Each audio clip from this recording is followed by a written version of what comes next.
Da li su vanzemaljci, duhovi i kosači zapravo stanovnici okeana i mora, koji su zapravo nekako van zemlje, to jest plutaju u vodi, je pitanje na koje teško mora da se odgovori bez specijalnih dokaza. Sad, plavi kit, najveći organizam na našoj planeti, pored velikog srca, verovatno ima živci ko konopci. Mada nisam baš siguran. On se hrani planktonima. Onda evo ga i ulješura. Kao još jedan karakteristični predstavnik, na engleskom se zove sperm whale. Poseduje veoma veliki mozak i eholokator. Mozak mu izgleda kao biblioteka. Voli da jede lignje. Sad, da li nešto sprema ili šta već, ali postoji engleski sinonim za to, piše se cum, čita se kam. Ali evo ovde mogu da ubacim ovo zapažanje da postoji piramida u Gizi i faraon je Khnum, gde je predstavljen kao stvaralac male dece, kao sveti grnčar koji pravi stvari samo od sebe. Ali svakako reči se od uvek izvrću da bi se izbeglo da se izgovaraju stvari koje ne pririjaju ušima. Kit ubica ili orka, kao običan delfin, samo dosta veći sa trenutno najrazvijenijim mozgom na planeti. Na engleskom onaj kosač reaper, što zvuči slično kao repair za popraviti, a healing može da zvuči slično kao i killing. Sad, da li on ubija ili isceljuje, ili da li sve proždire kao tasmanijski đavo, nisam siguran. Postoji video gdje je naučio da kaže hello i bye bye. Nervali.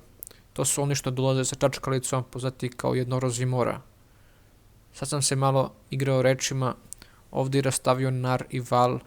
Nar kao voće se piše na engleskom kao pomegranate, a val prevedeno na zid.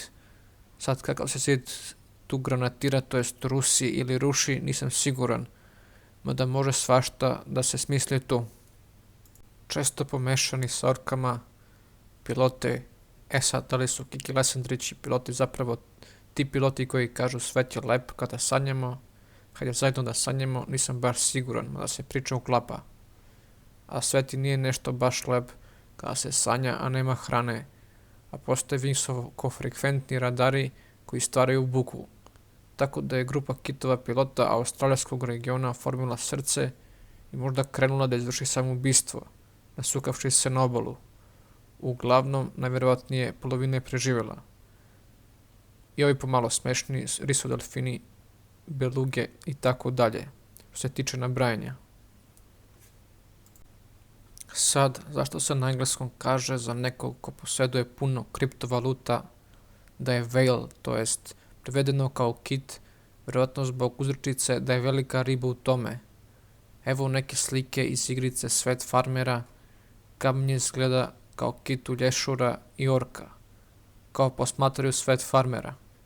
Zatim dolari, kao novac sa istom osnovom reči dol, dakle dolphins. Onda postoji reč na engleskom blueprint, što znači nacrt u plavom, to jest za osobu koja živi u plavom može da se kaže da živi u svetu pokazivanja ideja. Na primjer, kao neki naučnik koji crta svoje izume ili osoba koja otvara razne firme u sklopu svoje korporacije.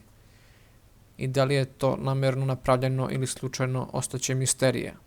Ali reč engleskog za sebe eye, što zvuči kao reč za njihovo oko eye. Uz to more na engleskom sea zvuči kao see, što znači vidjeti. A srpsko okean isto podsjeća na oči.